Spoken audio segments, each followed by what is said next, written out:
Detective Agatha Marple, The Phantom of Penny Lane Murders, A Detective Tales. The mist hung thick over Penny Lane that morning, curling like wraiths through the wrought-iron gates of the churchyard and settling into the crevices of the cobblestones. The street was deserted save for the steady clink of milk bottles rattling against one another in the young delivery boy's cart.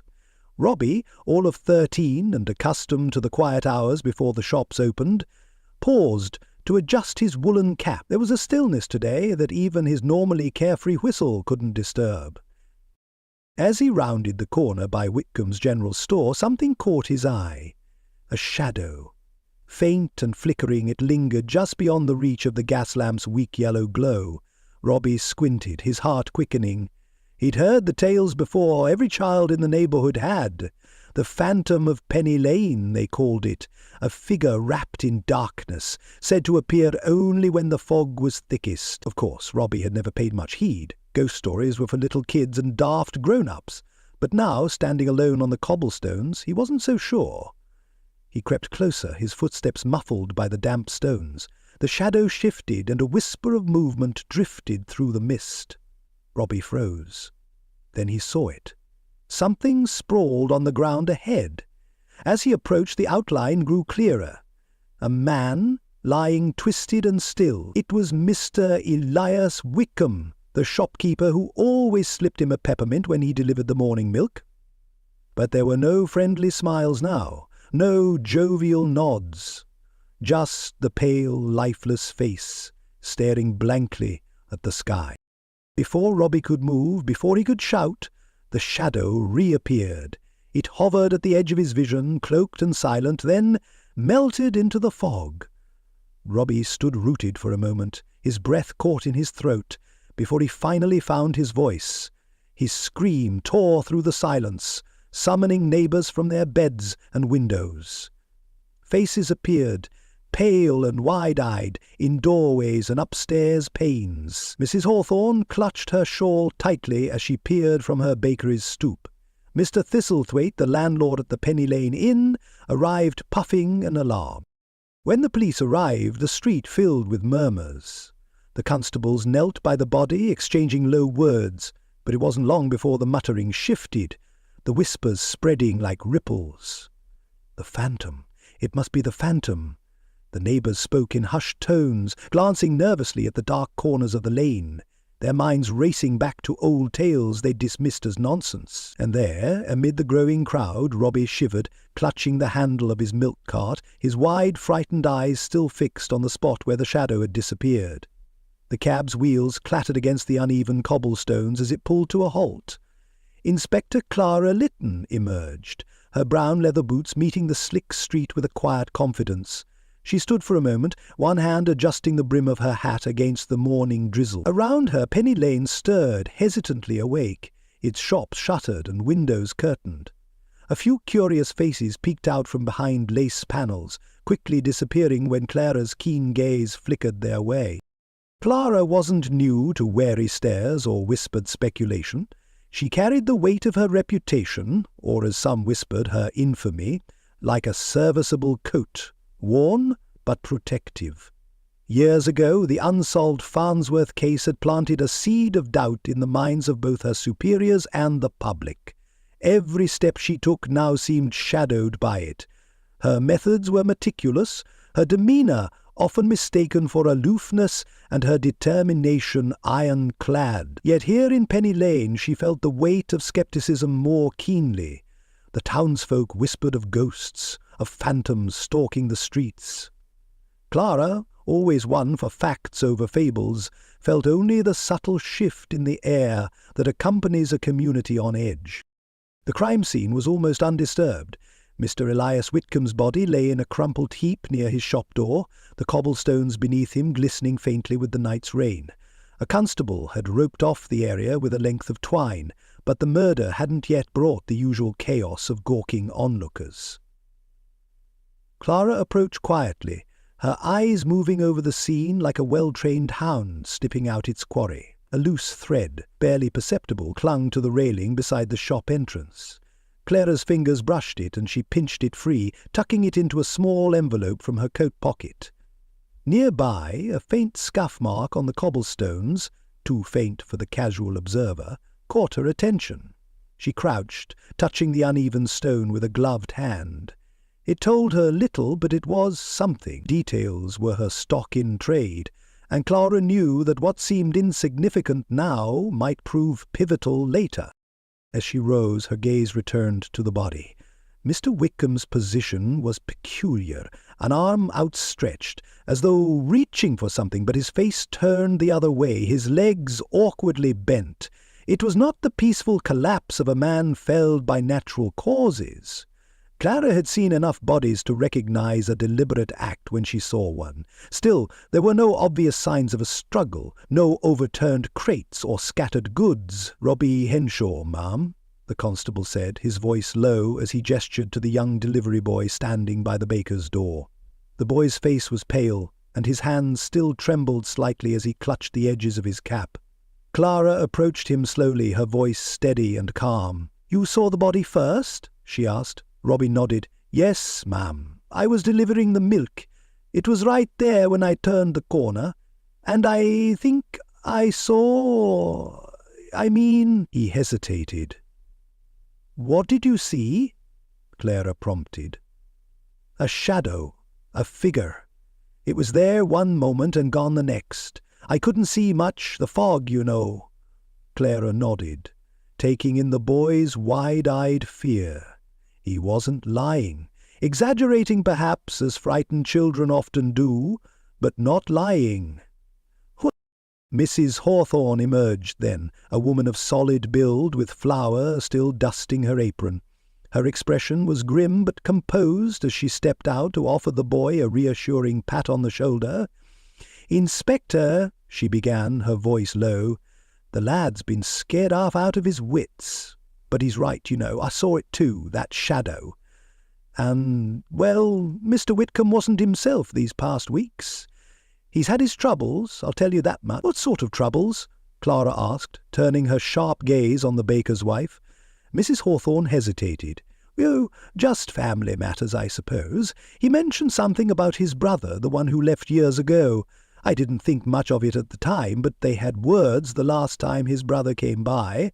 Could hear them through the shop wall, you know." Clara noted the detail carefully, though her expression remained neutral. "When was this?" "Oh, just a few days ago," Mrs. Hawthorne said. "He didn't look happy when his brother left, I'll say that much." Clara glanced back at the body and the faint scuff on the cobblestones. Nothing she'd seen so far pointed to a ghost, but a quarrel between brothers, an unexplained shadow, and a thread caught on a railing. Those were clues. If Penny Lane had its secrets, Clara would find them. Nathaniel Whitcomb's parlour was an unremarkable room, the sort one could find in any number of boarding houses on the less fashionable side of town. A single gas lamp burned low, casting long shadows over walls lined with faded floral wallpaper. The air smelled faintly of damp and coal dust. A well-worn armchair sagged in the corner, and a simple table bore the only sign of recent use, an empty glass, a crumpled newspaper, and a half-smoked cigarette resting in an ashtray. Nathaniel himself sat stiffly on a straight-backed chair, hands clasped loosely in his lap. The years had not been kind. He was a man in his late 40s, thin to the point of frailty, with a pallor that suggested too many nights spent in dimly lit rooms and too few meals taken. His clothes, though once of good quality, had faded and frayed at the cuffs and collar. He wore no tie, and his shirt was open at the throat, as if formality were a luxury he no longer cared to afford. Clara sat across from him, her own posture calm but alert. She had spent years cultivating an air of quiet patience, one that often lulled people into a false sense of security. She knew better than to press too quickly or too hard, and so she let the silence stretch a moment longer before speaking. "You'll forgive me for being blunt, Mr. Whitcomb," she began, her tone courteous but firm. "But it strikes me as quite the coincidence that you should return to town just days before your brother's death." Nathaniel's eyes flickered. Just a brief flash of something, perhaps irritation or unease, before he spoke. "I'd hardly call it a coincidence. I had no intention of coming back. Not until... He trailed off, his hands tightening slightly on his knee. "Not until what?" Clara prompted gently. He hesitated, as if weighing his words. "I received a letter from Elias.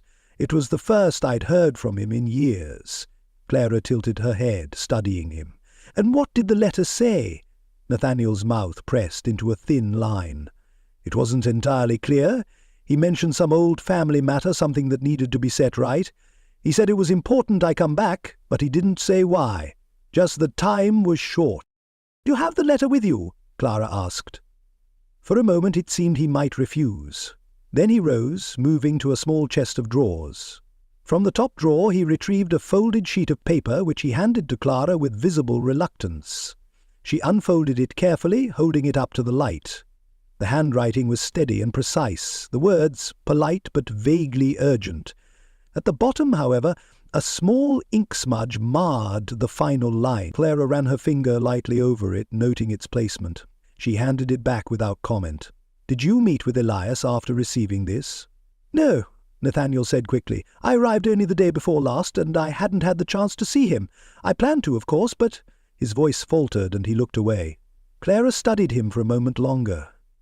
"Do you believe your brother was in any kind of trouble?" Nathaniel gave a short, humourless laugh. "Elias was always in some kind of trouble. I can't say if this time was worse than usual."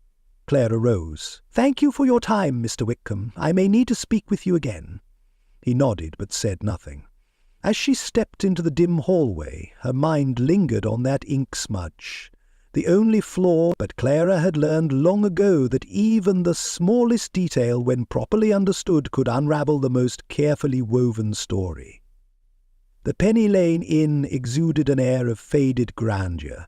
Its brick facade bore the marks of time, ivy creeping up the walls, chipped paint on the window frames, and a slightly skewed iron sign swinging in the morning breeze. Inside, however, the parlour retained a hint of its former splendour. Polished mahogany furniture gleamed faintly in the pale light filtering through lace curtains, and a large hearth dominated the room, its embers long since cooled. Mr. Thistlethwaite, the inn's landlord, was an imposing figure even in his later years. His snow-white moustache bristled as he spoke, and his voice carried a distinct authority, more bark than warmth. He stood with one hand resting on the back of an armchair, the other clutching a pocket-watch as though it lent his words weight. "I tell you, Inspector," he began, his tone just shy of indignant, "I saw something that night. Not the night of the murder, mind you, but a week or so before. Late evening it was, just after the rain had stopped."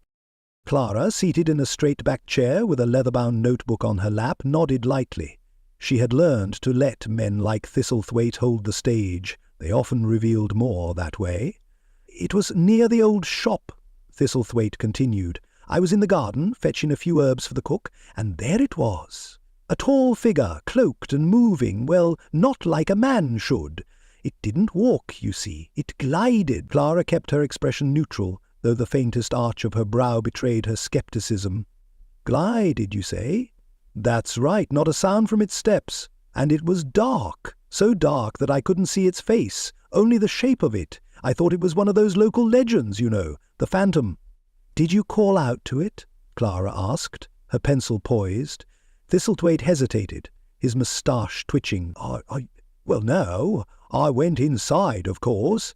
Didn't seem the sort of thing one ought to challenge. But I'll tell you this, it was there. And a week later poor Whitcomb's done in. Coincidence? I don't think so." Clara's pencil scratched faintly against the page. "You're certain of the timing? This was a week before the murder?" "Certain as the day I was born," Thistlethwaite declared. "And I don't imagine it's mere happenstance that Nathaniel Whitcomb turns up in town around the same time. That brother of his always was a shady sort." "Thank you, Mr. Thistlethwaite," Clara said, her voice polite but cool. "There will be all for now." She stood and made her way to the garden Thistlethwaite had mentioned. It was small, overgrown in parts, with a few wooden crates stacked haphazardly near the back wall. As she scanned the cobbled path leading to the inside entrance, her gaze caught on a faint impression near the corner, barely visible but unmistakable to her trained eye.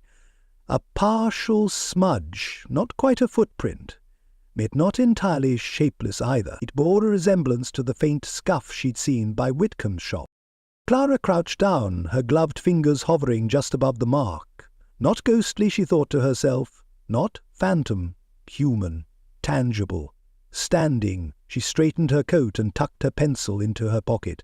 The pieces were still scattered, but now there was a thread to follow. A trail, faint but real. This was not the work of ethereal shadows. It was the hand of someone flesh and blood. Mrs. Hawthorne waited until Clara stepped out from the inn's ivy-shrouded entrance before hurrying to her side.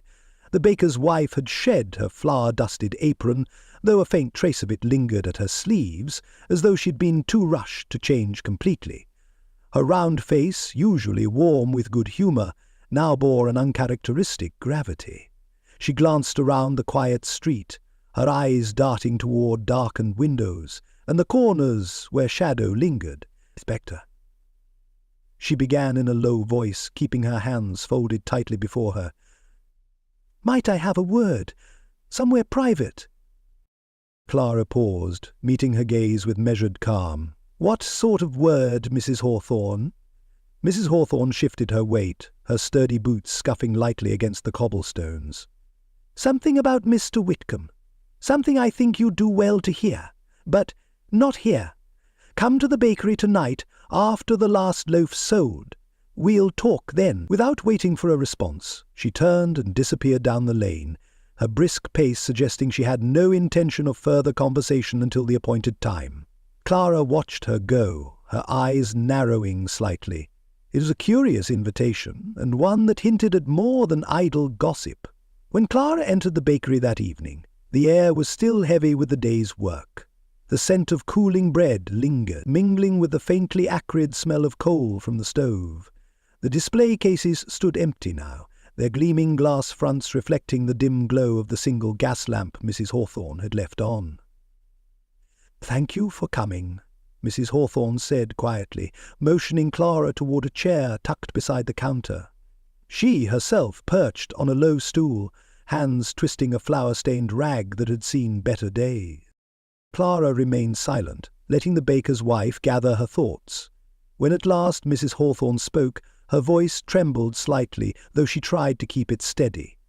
Elias wasn't himself these past months. He'd been secretive, coming and going at strange hours. He'd never been like that before. "Where did he go?" Clara asked. Mrs. Hawthorne hesitated, then leaned in, her voice dropping even lower. "The old church crypt. More than once I'd see him leaving there after dusk, his shoulders hunched, looking over his shoulder as if he thought someone was following him." Clara's brows lifted slightly. "And you believe this was connected to the murder?" "I don't know," Mrs. Hawthorne admitted. "But it wasn't just the crypt. He spoke to me once, a few weeks ago. Said someone had their hooks in him, though he wouldn't say who. I thought it sounded like blackmail, though I've no proof. Did he give you any details at all?" Clara pressed. "No names, only that he was trying to set things right." Mrs. Hawthorne wrung the cloth more tightly, her knuckles whitening. "I thought he meant his brother, that maybe he was trying to mend things with Nathaniel, but now I wonder if it wasn't someone else entirely." Clara absorbed the information, her expression betraying little. "And you only thought to mention this now?"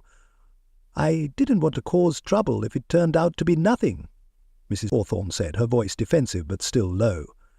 "But now, with him gone and all these whispers about the phantom—" She trailed off, glancing toward the shadowy corners of the bakery, as if half expecting to see something lurking there.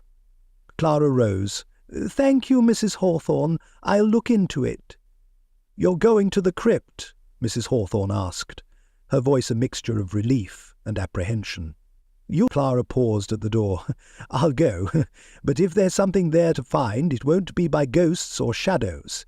We're dealing with a person, Mrs. Hawthorne. Don't forget that." With that, Clara stepped out into the cool night, her mind already turning over the possibilities. The crypt loomed in her thoughts, less as a place of the dead and more as a repository of secrets, a key to whatever had pushed Elias Whitcomb into his final desperate days. Penny Lane slumbered under a heavy fog, its gas lamps barely penetrating the gloom. Clara moved silently through the churchyard, her lantern's flame shielded by her hand. The ancient stone crypt loomed ahead, its iron-bound door slightly ajar. She pushed it open with a faint creak, the sound swallowed almost immediately by the damp air. Inside, the chill was palpable. The walls were cool and slick to the touch, lined with niches that once held urns and relics of the long dead. Now they stood empty, or were crumbling into dust. Clara set the lantern on a low stone ledge, its flickering light casting eerie shadows that danced like restless spirits across the rough-hewn walls. She knelt to examine the floor, her sharp eyes picking out details hidden in the dimness. A slight disturbance in the dust, a scuffed corner of stone. A hand brushed against a faint indentation on the wall. She leaned in and spotted a small niche she hadn't noticed before. Tucked inside was a bundle of old letters, bound with a frayed ribbon. Clara pulled them out carefully, her gloved fingers working delicately to avoid further damage. The parchment was yellowed and brittle, but the ink, dark and slightly smudged, was still legible. One letter in particular caught her attention. Its wording was cryptic, but the tone was clear. Urgency, desperation, and a hint of fear. It spoke of a final confrontation, a meeting that could no longer be avoided. Clara held the page closer to the lantern and noted the telltale ink smear in the lower corner, the same kind of smudge she had seen on Nathaniel's letter. Her lips pressed into a thin line. This wasn't just coincidence. This was a connection. As she carefully refolded the letters, a sound interrupted her thoughts. A faint shuffling, soft, deliberate, and close. Clara froze. The noise came again, this time from the shadows near the entrance. She extinguished her lantern in one swift motion, plunging the crypt into darkness. Her hand instinctively went to her coat pocket, where a small, discreet whistle hung on a chain. She edged backward, making as little sound as possible, her back pressing against the cold stone wall. The shuffling grew louder, closer. Clara's eyes strained against the blackness, and then she saw it, a cloaked figure, faintly outlined by the glow of a lantern outside the crypt. The figure moved slowly, deliberately, its head turning as if scanning the crypt for something, or someone. Clara held her breath, every muscle tense. The figure paused, then turned abruptly and slipped back through the crypt's entrance. The faint glow outside disappeared, leaving Clara in silence once more. She waited several minutes before relighting her lantern and making a quiet, steady exit. Outside the churchyard was empty again, the fog thick as wool. Clara stood for a moment, breathing deeply, her mind already turning over the new piece of the puzzle, the letters, the smudge, the phantom. None of it was what it seemed, and now she was certain of one thing. Someone didn't want her asking questions. The figure vanished as silently as it had appeared, leaving Clara standing motionless in the crypt's damp, chill air. She remained rooted for several long moments, her lantern still extinguished, listening intently to the heavy quiet that had settled once more. When no sound came to betray its return, she allowed herself a slow, controlled exhale. Carefully she lit the lantern again. The faint glow pushed back the shadows, but did little to dispel the crypt's oppressive atmosphere. Clara scanned the walls once more, her sharp eyes noting every detail.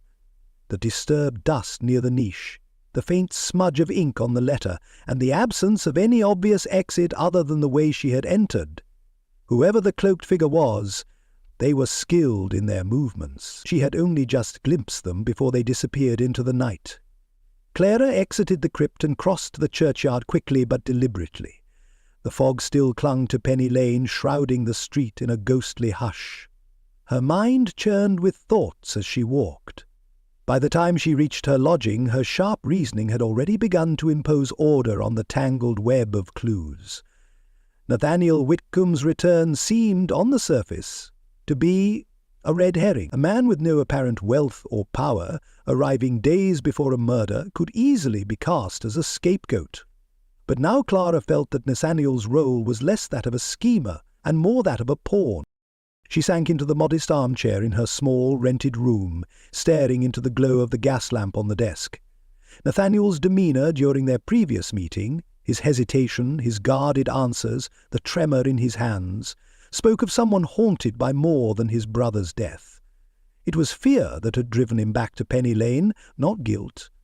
Someone had manipulated him, and Elias's letters were at the heart of it. Clara considered the nature of fear and its ability to cloud judgment, to twist a person's choices. What could have been so threatening that Elias resorted to cryptic notes and secret visits to the crypt?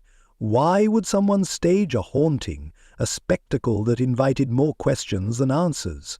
Such theatricality hinted at desperation, or a desire to conceal something more ordinary, but far more damning. Her fingers drummed lightly against the armrest as she allowed the details to coalesce.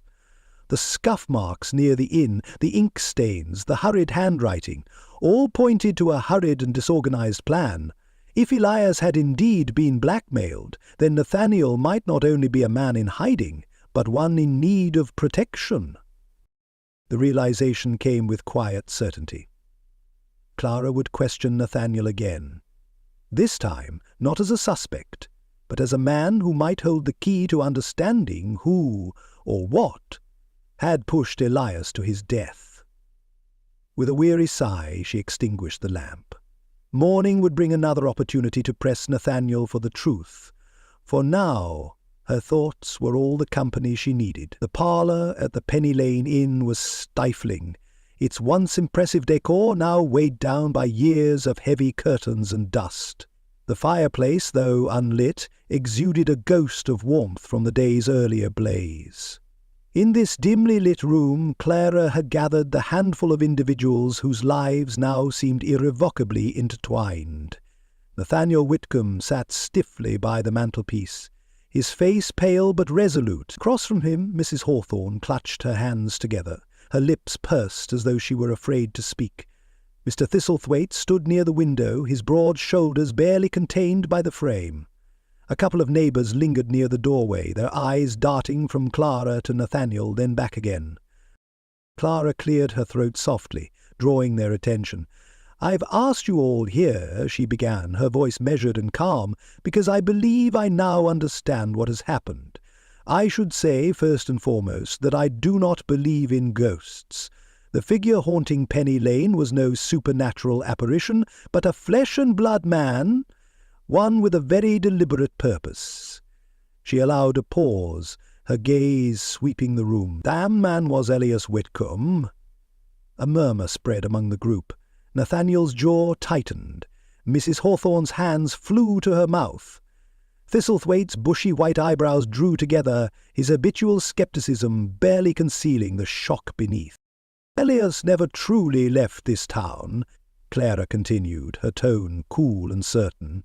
"Years ago he faked his own death.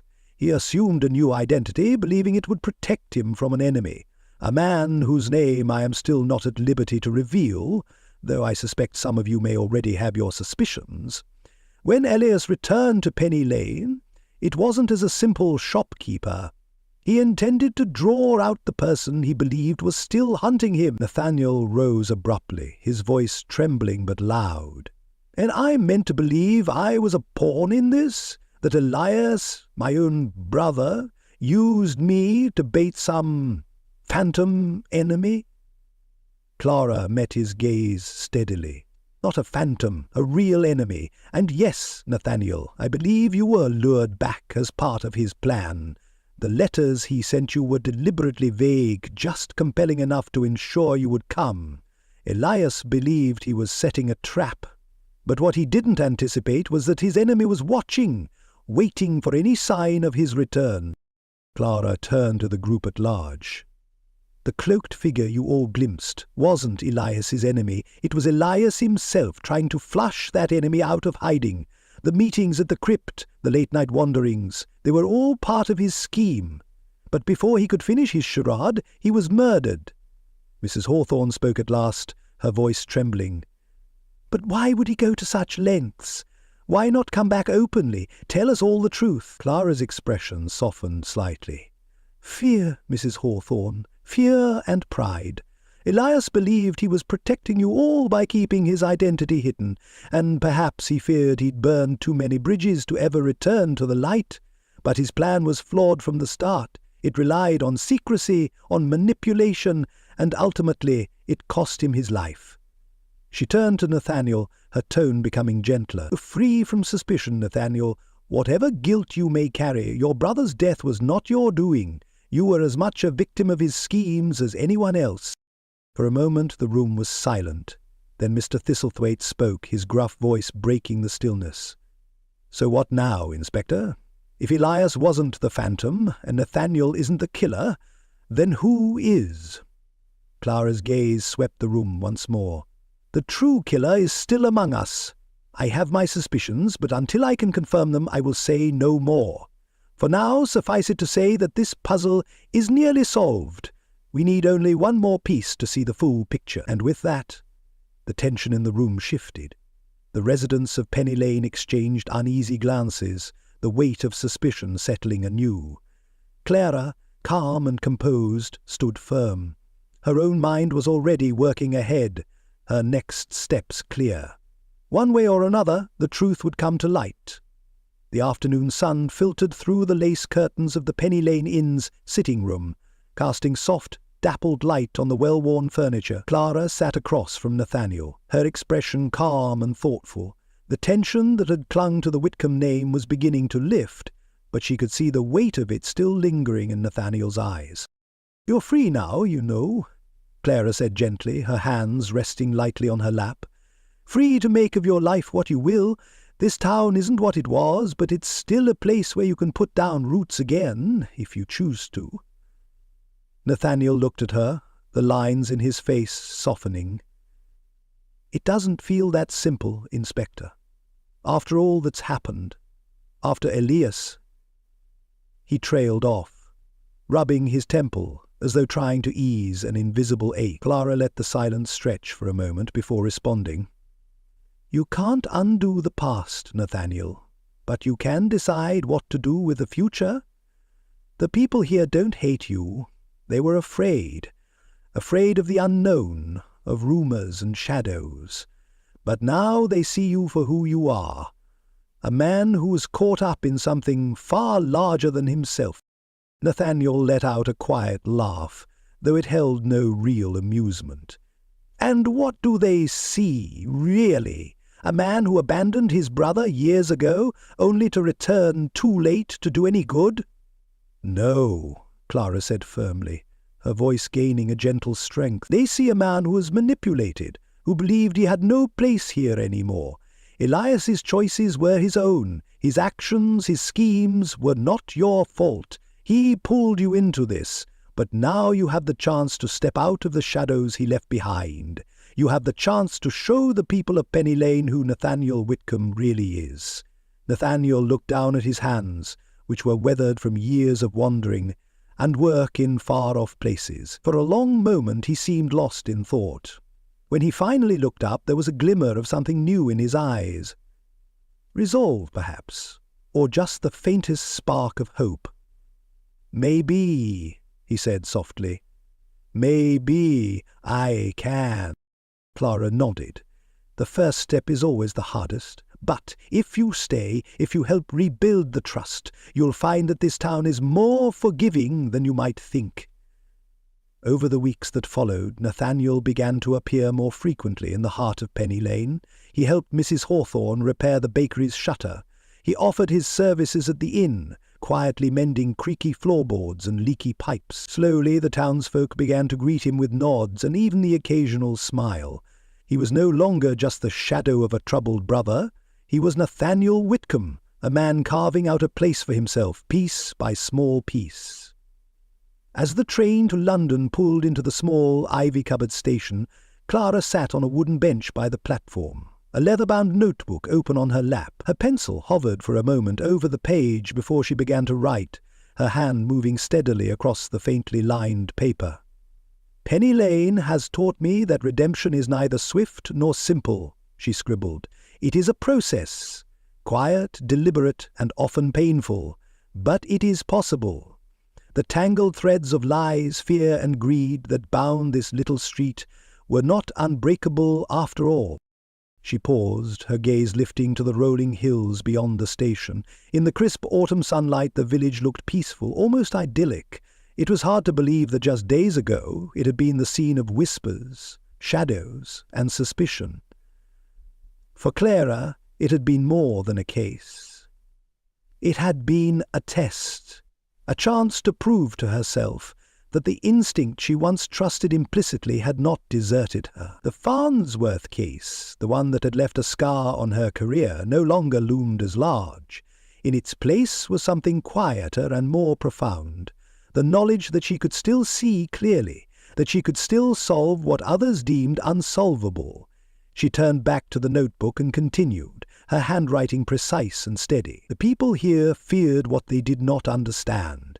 In truth, they were less haunted by a ghost and more by their own uncertainties.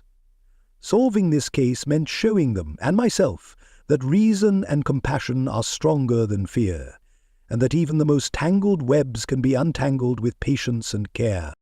Clara closed the notebook, tying its leather cord before tucking it into her bag. The sound of footsteps drew her attention, and she looked up to see Mrs. Hawthorne, her cheeks rosy from the brisk air, holding a small parcel wrapped in brown paper. Beside her was Mr. Thistlethwaite, gruff as ever, but with a softer look in his eyes. They approached her hesitantly, as though uncertain whether to disturb her reverie. "Inspector," Mrs. Hawthorne began, her voice warm but slightly nervous, "we just wanted to say—" "Well, thank you for everything." Mr. Thistlethwaite cleared his throat. "Aye, you've done right by Penny Lane, more than most would have bothered." Mrs. Hawthorne held out the parcel. "A little something from the bakery, for the journey. And to remember us by." Clara took the parcel with a small, genuine smile. "Thank you, that's very kind of you." As the station master called for passengers to board, Clara rose, clutching the parcel in one hand and her bag in the other. For a moment she simply stood there, looking at the two figures before her, the baker's wife with flour still dusting her sleeves, the innkeeper who had grown just a little less gruff over the past few days. She nodded slightly, a gesture of quiet gratitude, before turning and stepping onto the train. The door closed behind her, and as the train pulled away she caught a final glimpse of Penny Lane receding into the distance. It wasn't home, not in the sense of brick and mortar, but it had left its mark.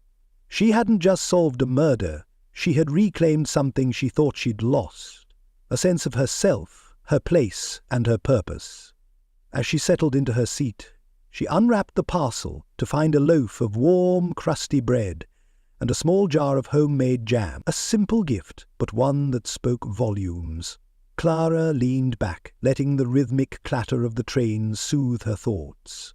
Penny Lane was behind her now, but its lessons, its people, and its quiet redemptions would stay with her.